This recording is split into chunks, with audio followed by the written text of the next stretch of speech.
আসসালামু আলাইকুম। আর আর study and learn একাডেমির পক্ষ থেকে 26শে এপ্রিল 2024 অনুষ্ঠিত ৪৬তম বিসিএস পরীক্ষার গণিত এবং মানসিক দক্ষতার প্রশ্নগুলোর নির্ভুল প্রশ্ন সমাধান নিয়ে আপনাদের সামনে হাজির হয়েছি। চলুন দেখে নেওয়া যাক। আমাদের গণিতের প্রথম প্রশ্ন হচ্ছে, নিচের কোন ভগ্নাংশটি 2/3 হতে বড়? আমাদের এখানে 2/3 এটার মান আগে বের করতে হবে, আসলে এটা এক্স্যাক্টলি কত হয়।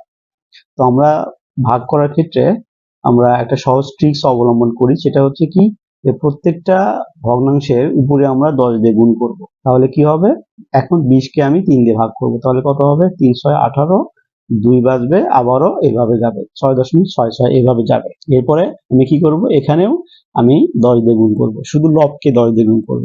এখন 50 দিয়ে 330 কে ভাগ করব, ভাগ করলে কত হবে, প্রথমে যাবে কি 6 বার, 6 দিলে কত, 3 বার 300 হবে। এরপরে কি হবে, 30 কেটে নিয়ে আসবো, কেটে নিয়ে আসার পরে দশমিক দিব, দশমিক দিয়ে আবার একটা শূন্য নিয়ে আসবো, নিয়ে আসলে কি হবে, 300 হবে। তো এর ভিতরে আবারও এটা যায়, অর্থাৎ 6.66 হলো এটা। এরপরে ক্ষয়ে যদি বলি, তাহলে আমি আবার কি করব, এখানে একটা শূন্য দিব, তাহলে কি হবে, 80 কে 11 দিয়ে ভাগ করব, তাহলে 7 11 77। হ্যাঁ, বাঁচবে হচ্ছে কত, 3। দশমিক দিলাম, দশমিক দিয়ে আমি শূন্য কেটে নিয়ে আসবো, তাহলে 30 হবে। 30-এর ভিতরে 11 যায় 2 বার। হ্যাঁ, 7.2 এটা হলো।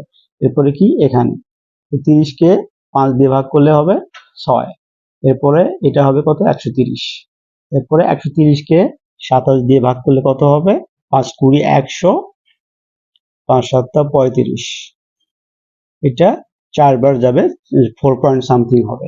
তাহলে 2/3 মানে হচ্ছে 6/6.6। হ্যাঁ, 6.6 থেকে সবচেয়ে বড় কোনটা, বড় কিন্তু আমরা পাচ্ছি অপশন খ, এটি হচ্ছে আমাদের সঠিক উত্তর। 2 নম্বর প্রশ্ন, বার্ষিক 5% হার মুনাফায় 400 টাকার 2 বছরের চক্রবৃদ্ধি মূলধন কত?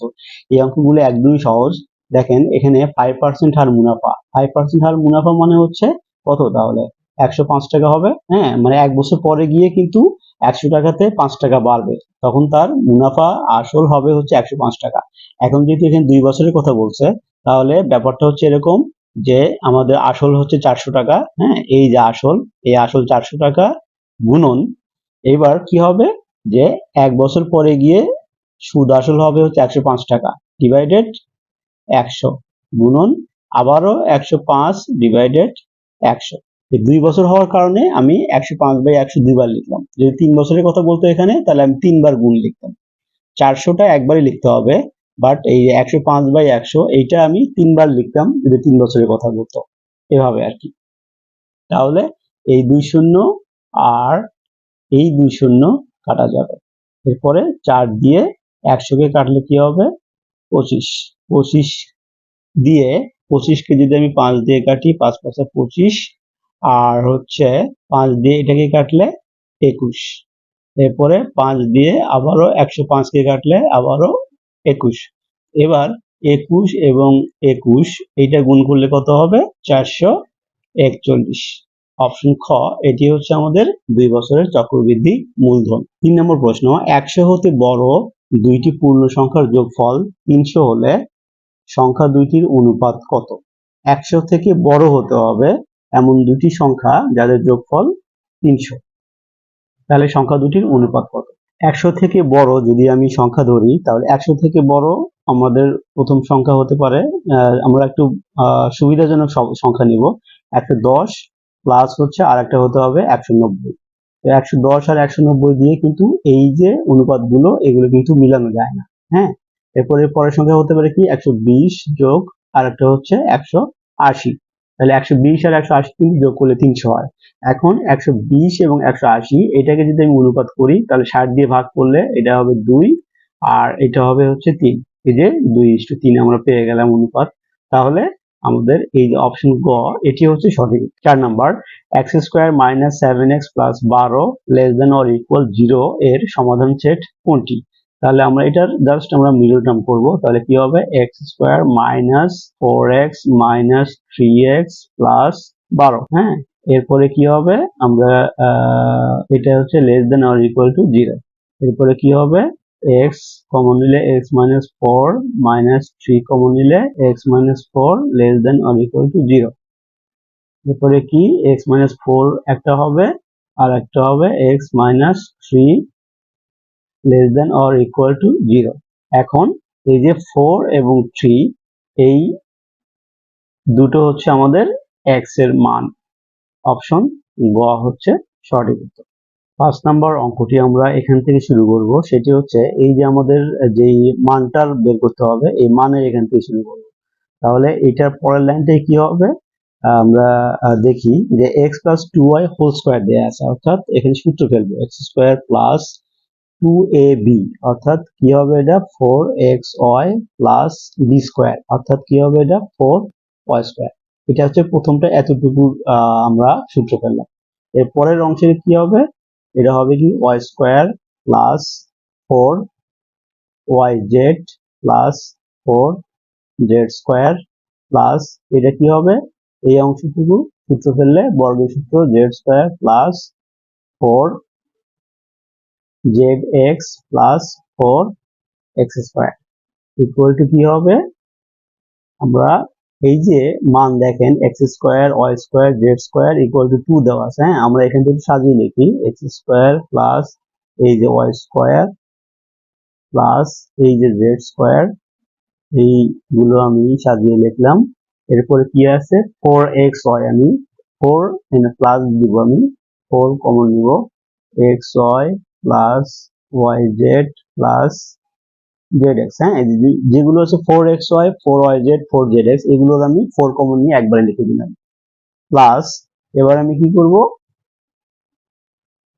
4y square 4z square 4x square, এই যে লাস্টের যে মানগুলো আছে 4 দিয়ে স্কোয়ারের মানগুলো, সেগুলোর ভিতরে আমি 4 কমন নিই। তাহলে কি থাকবে x square plus y square plus z square. হ্যাঁ, এখন আমি পুরো লাইনে যাই, কি হবে x square plus y square plus z square, এইটুকুর মান কত দেওয়া আছে, এইটুকুর মান দেওয়া আছে হচ্ছে 2 plus 4 into xy plus yz plus zx, এটা মান দেওয়া আছে হচ্ছে 1 প্লাস আবার এখানে কি দেওয়া আছে plus 4 into x square plus y square plus z square মান দেওয়া আছে আবার হচ্ছে 2। হ্যাঁ, তাহলে কি হবে 4 দুগুণে 8, 8 চেরে 12 আর 2 হচ্ছে 14। এটা হচ্ছে আমাদের অ্যান্সার, অপশন ঘ এটি হচ্ছে আমাদের সঠিক। 6 নম্বর 3x minus y equal to 3 এবং 5x plus y equal to 21 হলে x y এর মান কত। এটা জাস্ট কিছু না, একদমই সহজ একটা অঙ্ক। 3x minus y equal to 3 আর হচ্ছে 5x plus y equal to 21। Just আমরা কি করব, এখানে যোগ করব, যোগ করলে এই x সরি y আর y কাটা যাবে, থাকবে কি এখানে 8x ইকুয়াল টু আর 21 আর 3 24, অর্থাৎ x এর মানটা আমরা পেলাম 3। তাহলে অতএব y এর মানটা কত পাবো, যে কোনো একটা সমীকরণে আমি এটাতে বসাতে পারি, এটাতে বসাতে পারি। হ্যাঁ, তাহলে আমি কি, আমি দ্বিতীয়টাতে বসাই, দ্বিতীয়তে বসালে কি হবে 5 ইন্টু 3, হ্যাঁ x এর মান 3 প্লাস y ইকুয়াল টু 21 বা y equal to 21 minus 3 5 15 equal to 6। হ্যাঁ, তাহলে x এর মান হচ্ছে কত 3 এবং y এর মান হচ্ছে 6।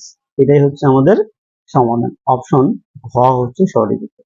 7 নম্বর প্রশ্ন 1/2 into 2 to the power x minus 3 plus 1 equal to 5 হলে x এর মান কত। আমরা এখান থেকে স্টার্ট করি, সেটা হচ্ছে পরের লাইনে যাব। আমরা এই অঙ্কটা দেয়া আছে, এখান থেকে জাস্ট পরের লাইনে যাব। সেটা কি, যে নিচে আছে 2, উপরে আমি এই যে 2 দিয়ে 1 কে গুণ করব। হ্যাঁ, কি হবে 2 একে 2 হবে, আর যা আছে তাই হবে x মাইনাস 3। হ্যাঁ, তারপরে হচ্ছে এটা হবে হচ্ছে প্লাস 1 ইকুয়াল টু 5।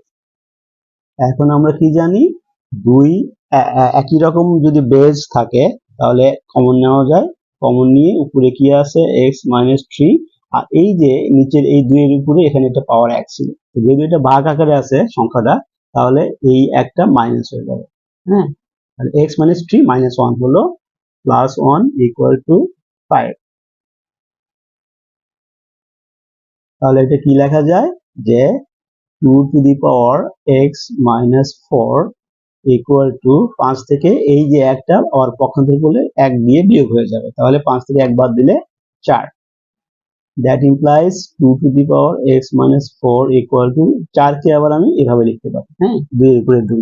তো এই যে বেজ এখানেও 2 এখানেও 2, হ্যাঁ সমীকরণের উভয় পাশে যদি বেজ সমান হয় তাহলে পাওয়ার গুলোকে সমান লেখা যায়, হ্যাঁ that implies x - 4 equal to 2, অর্থাৎ এই যে পাওয়ারটা আর এই যে পাওয়ারটা এই দুটো পাওয়ার আবার তখন সমান হয়ে যায়। দ্যাট ইমপ্লাইজ কি হবে x ইকুয়াল টু 6। অপশন ঘ হচ্ছে আমাদের সঠিক উত্তর।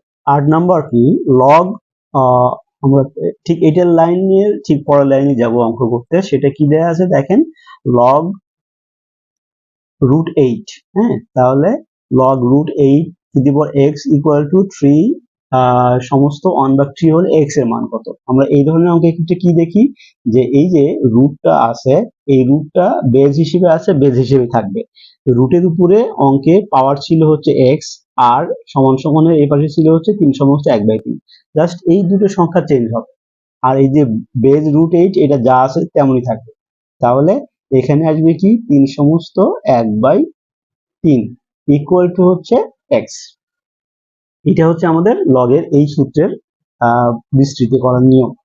ওকে, এরপরে আমরা কি করব, √8 আর এটা কি হবে 3 3 9 রেখে 10 আমি ভাঙালাম, ডিভাইডেড 3 ইকুয়াল টু x। এটাকে আমরা কি করতে পারি 8 এর উপরে হাফ লিখতে পারি আর 10/3 তো এটা তো আগে থেকেই আছে equal to x। That implies 8 কে আবার আমরা কি লিখতে পারি 2 এর উপরে 3, তাহলে এই হাফ আছে 10 মানে সবগুলো পাওয়ার আমি কিন্তু ইনটু ইনটু হিসেবে থাকবে ইকুয়াল টু x।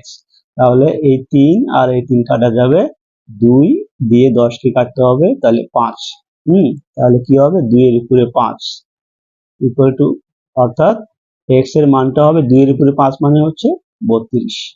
অপশন ক হচ্ছে আমাদের সঠিক উত্তর। 9 নাম্বার, 1 হতে বড় 1000 এর মধ্যে কতগুলো সংখ্যা আছে যারা 16 দ্বারা বিভাজ্য নয় কিন্তু 30 দ্বারা বিভাজ্য। 1 থেকে বড়, তাহলে আমাকে 2 থেকে শুরু করতে হবে 999 পর্যন্ত যতগুলো সংখ্যা আছে এই সংখ্যাগুলোর ভিতরে 16 দিয়ে বিভাজ্য নয় কিন্তু 30 দ্বারা বিভাজ্য এমন কতগুলো সংখ্যা আছে। প্রথমে আমরা যেটা করব যে 1000 যে আছে 1000 এর ভিতরে 30 দিয়ে আমরা কতবার ভাগ করা যায় সেটা আমরা দেখব। তো 1000 কে 30 দিয়ে ভাগ করলে আমরা একটু ক্যালকুলেটর দেখি যে 1000 কে 30 দিয়ে ভাগ করলে আসলে কতগুলো সংখ্যা যায়। 1000 ভাগ হচ্ছে 30, হ্যাঁ এটা যায় হচ্ছে 33 বার, হ্যাঁ ইকুয়াল টু 33, অর্থাৎ 33টা সংখ্যা আছে যেগুলো 30 দিয়ে সরাসরি ভাগ করা যায়। এখন এখন আমরা যেটা করব যে 16 এবং 30 যে দুটি সংখ্যা দিয়ে বিভাজ্য সংখ্যা বের করতে হবে আমাকে, এটার আমি কি করব লসাগু বের করব। তাহলে 2 8 2 16 আর হচ্ছে 15 2 30, আর কিছু যায় না, তাহলে 2 গুণন 8 গুণন 15, এটা লসাগু কত হবে 15 2 30, 3 8 24, হ্যাঁ 240, এটা হচ্ছে আমাদের লসাগু। তাহলে এখানে কোন সংখ্যাগুলো 16 দিয়ে বিভাজ্য, 240 এটা নিজেই 16 দিয়ে বিভাজ্য। এরপরে কি হবে যদি আমি 2 দিয়ে গুণ করি তাহলে 240 2 দিয়ে গুণ করলে কত হবে 480, 3 দিয়ে গুণ করলে কত হবে 720, 4 দিয়ে গুণ করলে কত হবে 4 24 96, 960। এই যে এই চারটি সংখ্যা, এই চারটি সংখ্যা কিন্তু দেখেন 30 দিয়ে বিভাজ্য আবার 16 দিয়ে বিভাজ্য। আমরা বের করলাম টোটাল সংখ্যা হবে 33টা, তার মধ্যে এই চারটা সংখ্যা মানে 16 দিয়ে বিভাজ্য হবে, 30 দিয়ে বিভাজ্য হচ্ছে। আর প্রশ্ন চেয়েছে যে যারা 16 দ্বারা বিভাজ্য নয় কিন্তু 30 দ্বারা বিভাজ্য, অর্থাৎ এই যে 33 থেকে এই চারটি সংখ্যা বাদ দিলে বাকি 29টি সংখ্যা থাকে, এই 29টি সংখ্যাই কেবলমাত্র 30 দিয়ে বিভাজ্য, যেটা অবশ্য প্রশ্নে দেয়া নেই, বাট সঠিক উত্তর হচ্ছে আমাদের এখানে 29টি হবে এই প্রশ্নের উত্তর। 10 নম্বর প্রশ্ন, একটি সিলিন্ডারের তলের ব্যাসার্ধ হচ্ছে এবং হচ্ছে 6 সেমি, এখানে ব্যাসার্ধ r দেওয়া আছে এবং এইচ দেওয়া আছে 6 সেন্টিমিটার। আর মোট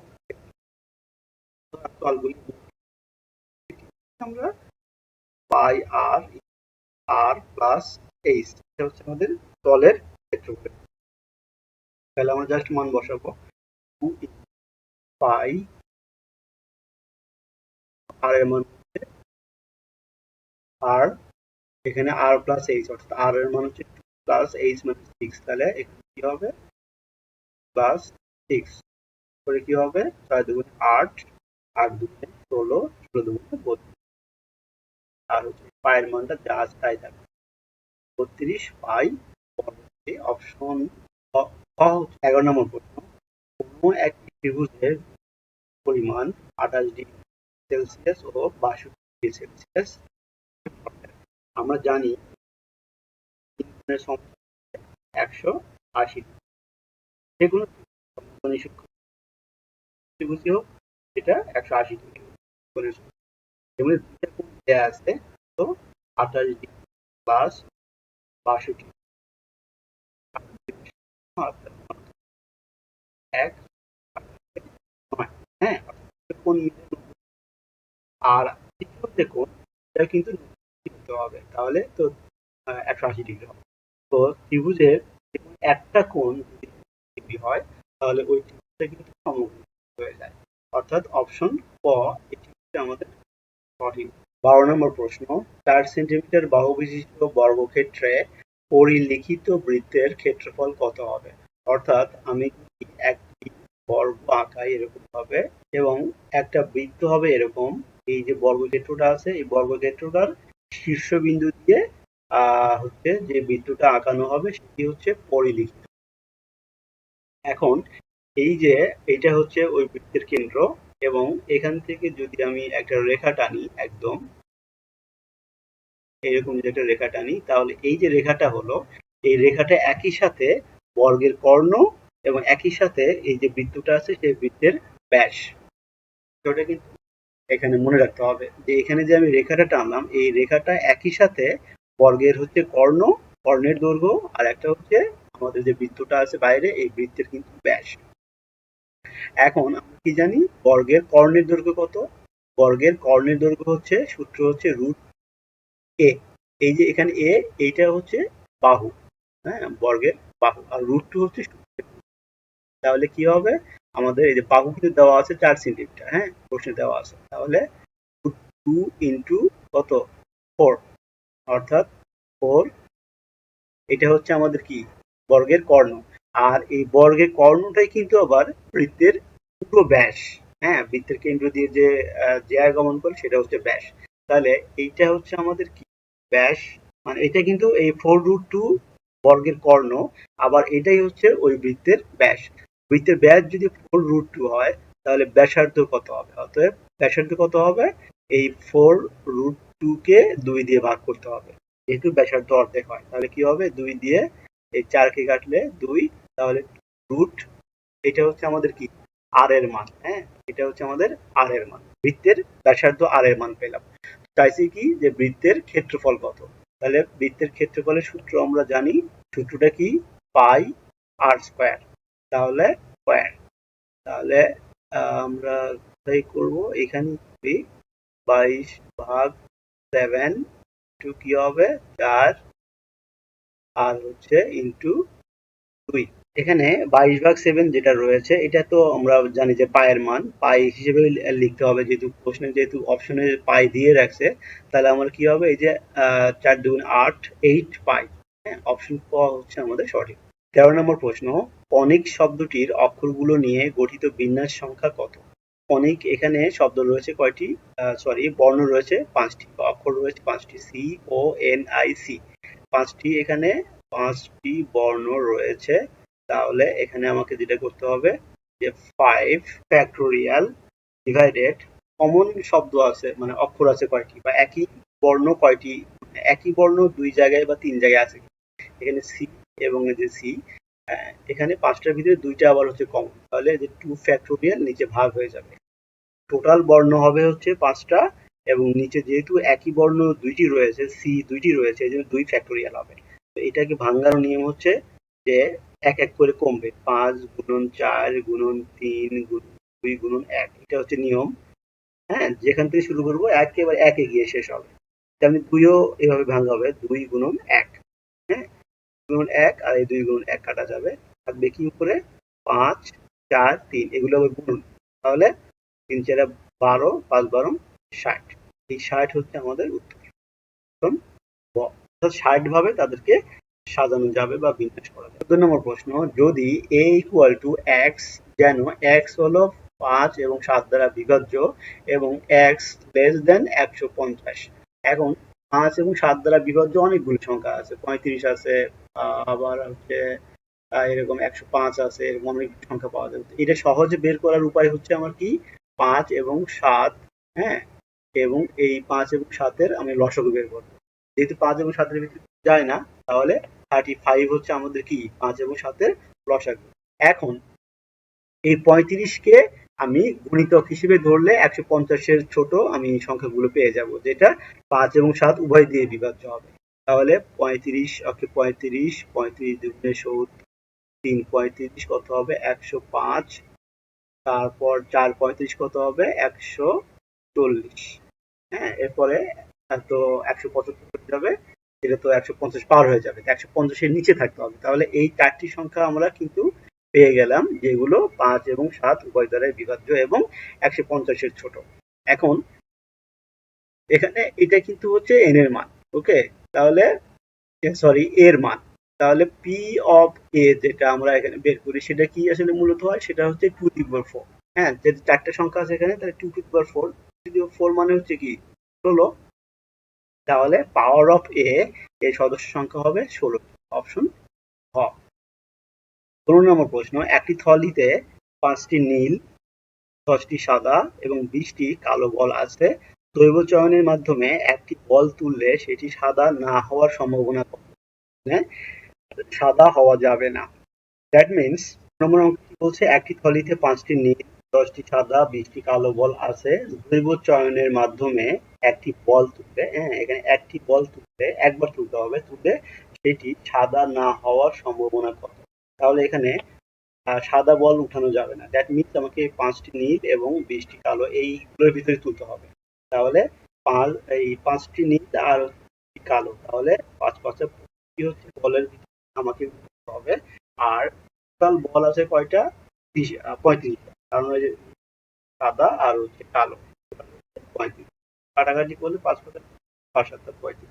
তাহলে এই যে 5/7 এইটা হচ্ছে আমাদের সম্ভাবনা, 5/7 অপশন। 16 নম্বর প্রশ্ন, একজন লোক পশ্চিম দিকে মুখ করে আছে। অর্থাৎ আমি যদি ধরি আমার দিক থেকে, আমি যখন অঙ্ক করি তখন এটা হচ্ছে আমার ওয়েস্ট, পশ্চিম, এটা হচ্ছে আমার উত্তর, এটা হচ্ছে ইস্ট এবং এইটা হচ্ছে আমাদের সাউথ।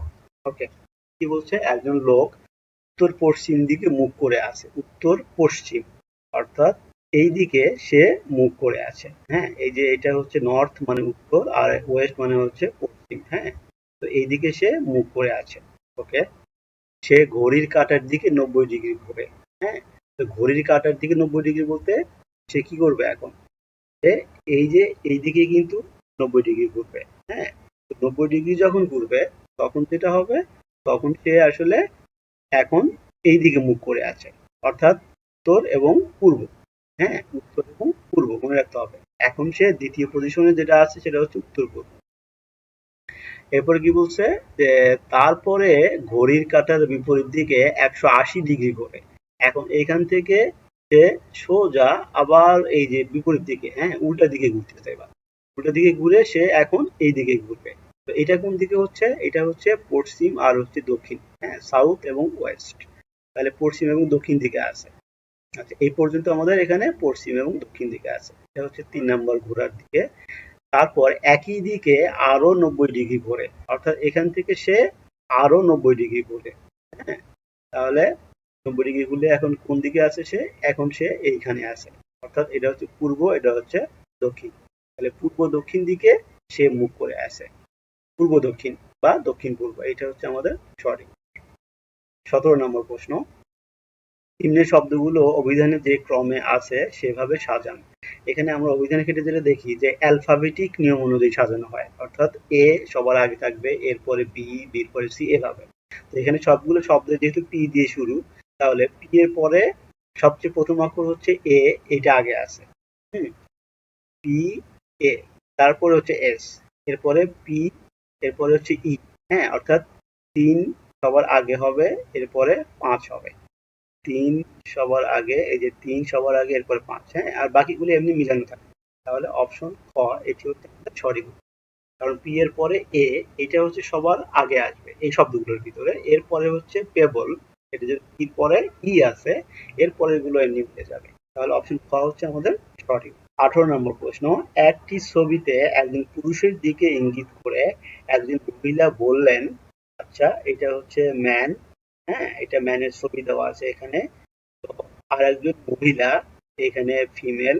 এই ফিমেলটা এই পুরুষকে ইঙ্গিত করে বলতেছে কি, যে তার ভাইয়ের বাবা। হুম, তার ভাইয়ের বাবা, অর্থাৎ এই যে লোকটা, এই লোকের ভাই, এই লোকের ভাই, এই লোকের ভাই, ভাইয়ের হচ্ছে বাবা আমার দাদা। অর্থাৎ এই মহিলারই যে দাদা, সেই দাদার একমাত্র ছেলে।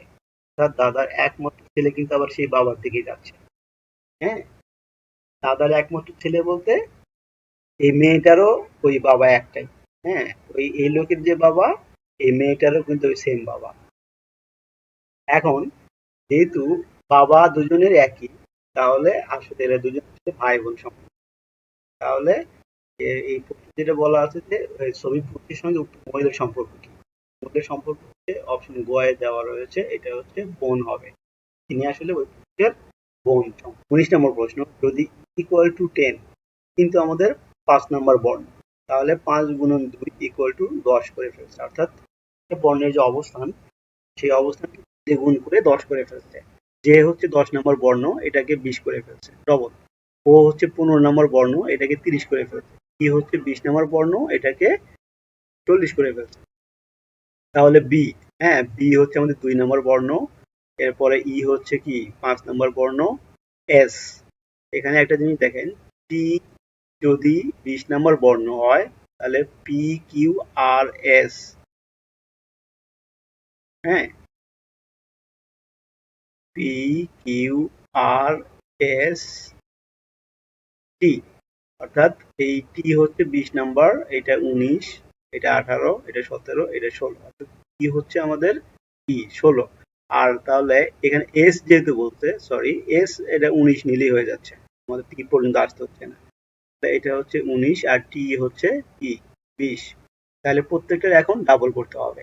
তাহলে 2 দুগুণে 4 যোগ 5 দুগুণে 10 যোগ 19 দুগুণে 38 যোগ 20 দুগুণে 40। তাহলে 40 আর 10 50, 50 আর হচ্ছে কত 42 = 92 হবে অ্যান্সার। অপশন ঘ। 20 নম্বর প্রশ্ন, নিচের কোন শব্দটি অন্যদের থেকে আলাদা? এখানে কিউই, ঈগল, অস্ট্রিচ এবং ইমু সবগুলি পাখির নাম, বাট এই ঈগল, অস্ট্রিচ এবং ইমু এগুলো হচ্ছে উড়তে পারে না।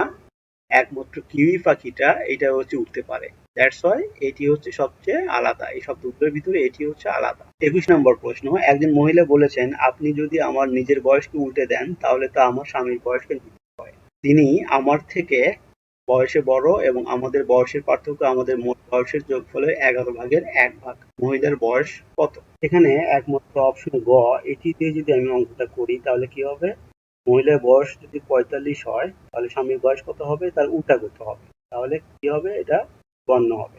হ্যাঁ, এটা বিয়োগ করলে কত হবে 9। আবার যোগ করলে কি হয়, যোগ করলে হবে হচ্ছে 99। ওই যে 99 কে 9 দিয়ে ভাগ করলে কত হচ্ছে 11, এই যে 11/1 হ্যাঁ, অর্থাৎ এখানে ওই মহিলার বয়স হচ্ছে 45। 22 নম্বর, যদি একটি কামান থেকে নিম্নলিখিত 4টি বস্তু আনুভূমিকভাবে নিক্ষেপ করা হয় তবে কোনটি সবচেয়ে বেশি দূরে যাবে? কামানের ক্ষেত্রে বা নিক্ষেপ গোলার ক্ষেত্রে সবসময়ই যেগুলো গোলাকার জিনিস সেগুলো সবচেয়ে বেশি দিয়ে হয়। 23 নম্বর, একটি সভায় 15 জন লোক রয়েছে এবং তারা সকলেই সবার শেষে একে অপরের সাথে করমর্দন করে। মোট কতটি করমর্দন হবে? তো এখানে লোক রয়েছে 15 জন, এবং যখন হ্যান্ডশেক করতে যায় তখন কতজন লোক লাগে হ্যান্ডশেক? তাহলে এটা মূলত হবে 15 কম্বিনেশন। হ্যাঁ, এটাকে আমরা এভাবে ভাঙাই যে 15 ফ্যাক্টোরিয়াল, আর নিচে হবে কি 15 থেকে 2 বাদ দিব একবার, তাহলে কি হবে, এটা হচ্ছে 13 ফ্যাক্টোরিয়াল, আর যা আছে নিচে এই যে এটা এটা থাকবে। হ্যাঁ, এরপরে আমরা কি লিখবো? 15 গুণন 13 ফ্যাক্টোরিয়াল। আমি 13 পর্যন্ত লিখে রাখলাম কারণ নিচে আমাদের 13 ফ্যাক্টোরিয়াল রয়েছে, এটা কাটাকাটি করবো। 13 ফ্যাক্টোরিয়াল গুণন 2 গুণন 1। 13 ফ্যাক্টোরিয়াল আর 13 ফ্যাক্টোরিয়াল কাটা যাবে। হ্যাঁ, 2 দিয়ে 14 কে কাটবো, তাহলে কত হবে? 7। এবার 7 দিয়ে 15 কে গুণ করবো, 7 15 105। এটা হচ্ছে আমাদের সঠিক। 105 কর্মরত হবে। 20 নম্বর প্রশ্ন, সেই দুটি নির্বাচন করুন যা চিলড্রেন এবং পেডিয়াট্রিশিয়ান জুটির মধ্যে প্রকাশিত সম্পর্কটির মতো একটি সম্পর্ককে সর্বোত্তমভাবে প্রকাশ করে। অর্থাৎ শিশু এবং শিশু রোগ বিশেষজ্ঞ এই দুটির মধ্যে একটি সম্পর্ক প্রকাশ করতে হবে, সেটি হচ্ছে ফিমেল এবং গাইনোকোলজিস্ট। হ্যাঁ, এটি হচ্ছে আমাদের সঠিক। 30 নম্বরটা কি হবে? নিচের চিত্রটি সিরিজটি সম্পূর্ণ করে। কোন চিত্রটি? তাহলে এখানে এটা হচ্ছে 1, এটা 2, এটা 3। হ্যাঁ, 1 2 3 এটা এইভাবে ফিল আপ করা আছে। পরে এটা 1 2, এটা 3, এটা হচ্ছে 4। হ্যাঁ, এখানে 1 2 3, এখানে 1 2 3 4, এখানে 1 3 4, এটা হচ্ছে 5। তাহলে এখানে প্রথমটা হচ্ছে 1 2 3, পরেরটা 1 2 3 4, পরেরটা 1 2 3 4 5, এক এক করে বাড়তে। এটা 1 3 4 5 6। হ্যাঁ, তাহলে এটা 6 পর্যন্ত আসছে। 1 এর থেকে 3, 3 এর থেকে আবার 4 বাড়লো, 4 এর থেকে 5, 5 এর থেকে 6, তাহলে পরেরটা কত হবে? এই লাইনটা একদম ফিল আপ হয়ে যাবে। এটা কোনটা? এই যে এই অপশন ক, এটাই হচ্ছে আমাদের সঠিক। কারণ এখানে 1 2 3 4 5 6 7 মিলে গেছে একদম। এক এক করে বাড়ছে। 26 নম্বর প্রশ্ন, নিম্নের প্রশ্নবোধক চিহ্নে কোন সংখ্যাটি বসবে? এখানে 4 8, এটি কত হবে? 4 এবং 8 আমরা কি করব? এটা আমি 4 এবং 8 এটি আমরা কি করব? যোগ করব। যোগ করলে কি হবে? 4 8 এ 12। 12 সাথে আবার এই যে 9টা, এটা আমি গুণ করব। তাহলে 9 12 108। এখানে যে 108 দেয়া রয়েছে, তাহলে এইটাও আমি সেম। হ্যাঁ, তাহলে এই 5 যোগ 4 করব, তাহলে 5 4 9 হবে। 9 এর সাথে আবার এই যে 12, এটা আমি 9 12 108। এখানেও 108 হবে। অপশন গ এটা হচ্ছে সঠিক। 27 নম্বর, সঠিক বানান কোনটি চিহ্নিত করুন? এটা হচ্ছে কনসিয়েন্টিয়াস। অপশন গ।